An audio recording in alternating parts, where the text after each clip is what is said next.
जय श्री कृष्ण भक्तों में कैलाश पंडित सुपुत्र परम आदरणीय गुरुवर ज्योतिषाचार्य भागवत कथा वाचक पंडित सोहनलाल शर्मा जी, मैं गुरु जी के आदेश से तथा भगवान परशुराम जी के आशीर्वाद से आज भगवान विष्णु के छठे अवतार भगवान श्री कृष्ण के द्वारा अपने सखा पार्थ को अर्जुन को दिए गए श्रीमद् भगवत गीता के ज्ञान के सार को आप सभी को सुनाने के लिए यहाँ उपस्थित हुआ हूँ। भक्तों, श्रीमद् भगवत गीता के 18 अध्याय हैं। मैं कैलाश पंडित एक एक करके सभी अध्यायों का सार आपके समक्ष भावपूर्ण स्वर के साथ प्रस्तुत करूंगा। मैं गीता सार को आरंभ करूं उससे पूर्व कृपया आप सभी हमारे इस चैनल को अधिक से अधिक संख्या में शेयर करके सब्सक्राइब कराएं, जिससे सभी सनातन धर्म प्रेमियों के पास ये गीता सार पहुंच जाए और उन्हें धर्म लाभ प्राप्त हो, उनका कल्याण हो। तो बोलिए भगवान श्री कृष्ण की जय। भगवते वासुदेवाय नमः। बोलिए श्री कृष्ण महाराज की जय। भक्तों, श्रीमद् भागवत गीता सार का तीसरा अध्याय आरंभ करते हैं। अर्जुन ने पूछा, हे जनार्दन, यदि आपके तप से कर्म से बुद्धि श्रेष्ठ है तो केशव मुझे इस घोर कर्म में क्यों लगाते हो? मिले हुए वचनों से आप मेरी बुद्धि को भ्रम में डाल रहे हैं। निश्चय करके मुझे बतलाइए जिससे मैं कल्याण को प्राप्त हूं। श्री कृष्ण जी बोले, हे निष्पाप अर्जुन,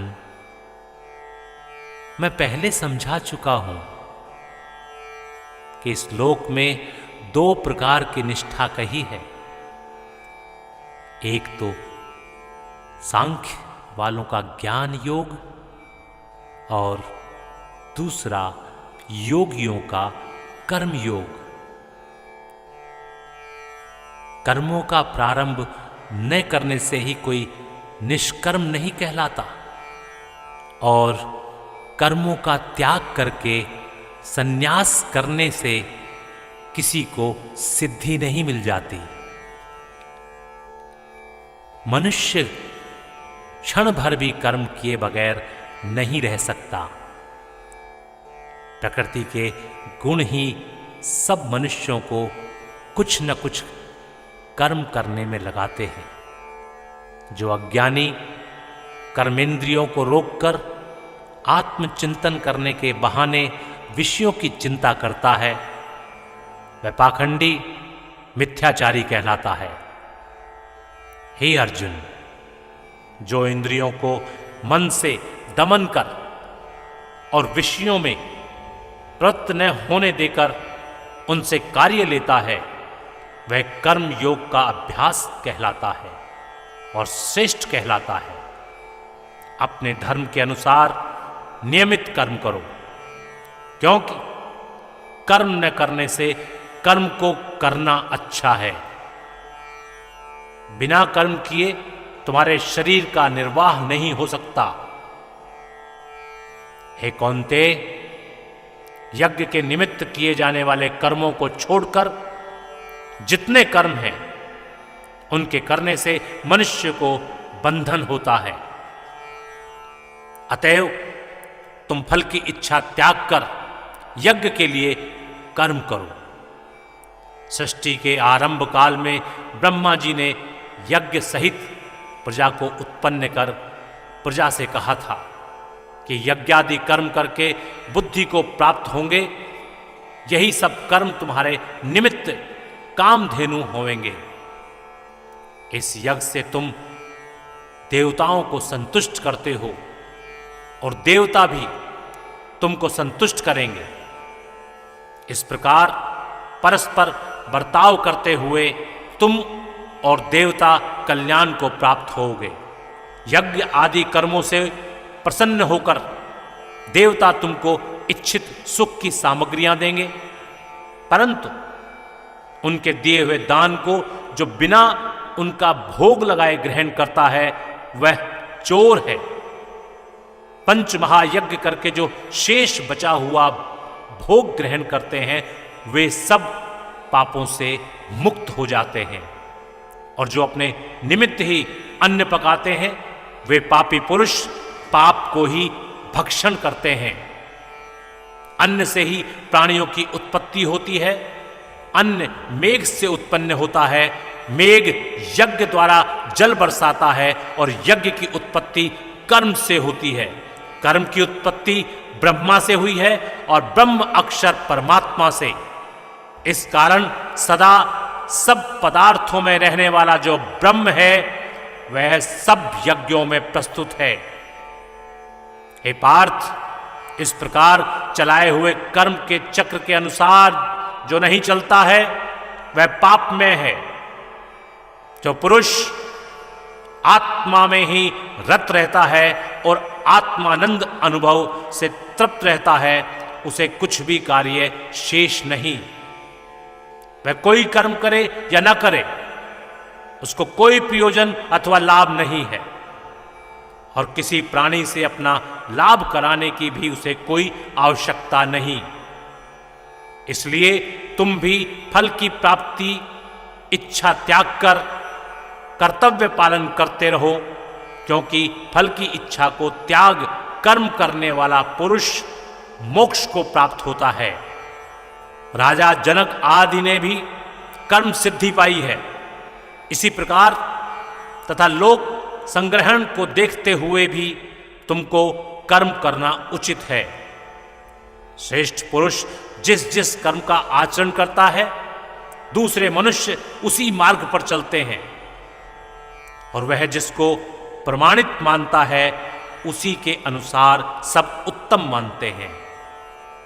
हे पार्थ, तुमको तीनों लोकों में कुछ भी कर्म शेष न रहा और न कोई अप्राप्त वस्तु प्राप्त करनी है। फिर भी मैं कर्म करता ही रहता हूं।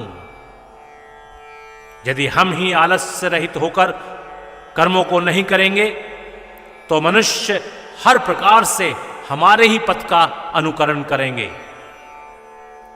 जो मैं ही कर्म ना करूं तो सब लोग भी न करने से नष्ट हो जाएंगे। इससे मैं ही वर्ण शंकरों के उत्पन्न करने का हेतु बनकर प्रजा को नष्ट करने वाला समझा जाऊंगा। जिस प्रकार अज्ञानी फल की इच्छा करके कर्म करता है वैसे ही फल की इच्छा न करते हुए ज्ञानी को लोक शिक्षा की इच्छा करते हुए कर्म करना उचित है। कर्म में आसक्त अज्ञानियों की बुद्धि में ज्ञानी भेदभाव उत्पन्न न करें, परंतु आप स्वयं कर्म करता हुआ उससे भी प्रसन्नता पूर्वक कर्म करावे। हे अर्जुन, सब कर्म प्रकृति के गुण से ही उत्पन्न होते हैं, परंतु जिनकी बुद्धि अहंकार से भ्रष्ट है ऐसे मूर्ख लोग समझते हैं कि हम करता हैं, परंतु जो गुण और कर्म के विभाग को सच्चा तत्व जानता है वह ज्ञानी पुरुष यह समझकर इसमें आसक्त नहीं होता कि गुणों का यह खेल आपस में हो रहा है। हे अर्जुन, अध्यात्म बुद्धि से सब कर्मों को तुम मुझ में अर्पण करके कर्म फल की आशा छोड़कर संग्राम करो। जो पुरुष श्रद्धा पूर्वक मेरे वचनों पर दोष दृष्टि न करके मेरे इस मत के अनुसार आचरण करते हैं वे लोग कर्म बंधन से निश्चय मुक्त हो जाते हैं, और जो अज्ञानी इस मत पर दोष दृष्टि करते हुए इसको ग्रहण नहीं करते वे संपूर्ण ज्ञान से रहित हैं। उनको नष्ट हुआ जानो। अपना कठिन धर्म भी दूसरों के सहज धर्म से हितकर होता है। स्वधर्म में मरना ही कल्याणकारक है, परंतु अन्य धर्म भयानक है। अर्जुन बोले, हे श्री कृष्ण, पुरुष को पाप करने की इच्छा न होते हुए भी कौन उसे बलात् पाप के मार्ग में प्रवृत्त करता है? श्री कृष्ण बोले, हे अर्जुन, रजोगुण से उत्पन्न होने वाला काम और क्रोध मनुष्य को पाप मार्ग में ले जाता है। इसे करके उत्पन्न इच्छा कभी तृप्त नहीं होती। ये महापापी और घोर शत्रु हैं। जैसे धुआं से अग्नि, धूल से दर्पण और झिल्ली से गर्भ का बालक ढका रहता है, उसी प्रकार विषय की इच्छा से आत्मज्ञान ढका हुआ है। हे कुंती पुत्र, इस शत्रु काम को करके ज्ञानियों का ज्ञान आच्छादित हुआ है। इंद्रियां, मन और बुद्धि इस काम के आश्रय स्थान हैं। इनके सहारे विषयेच्छा ज्ञान को आच्छादित करके जीवन को मोहित कर लेता है। अतएव तुम सर्वप्रथम इंद्रियों को वश में करके ज्ञान और विज्ञान को नष्ट करने वाले इस पापी काम को जीतो। कहते हैं कि इंद्रियां प्रबल हैं और इंद्रियों से भी प्रबल मन है। इस प्रकार जो बुद्धि से परे है, उस आत्मा को जानकर निश्चयात्मक बुद्धि द्वारा मन को निश्चल करके, हे महाभाव, तुम उस दुर्धर शत्रु काम को जीत लो। बोले श्री कृष्ण महाराज की जय। भक्तों, इति श्री श्रीमद् भगवत गीता सार तृतीय अध्याय। हरे नमः। बोले कृष्ण भगवान की जय। ओम भगवते वासुदेवाय नमः नमः नमः।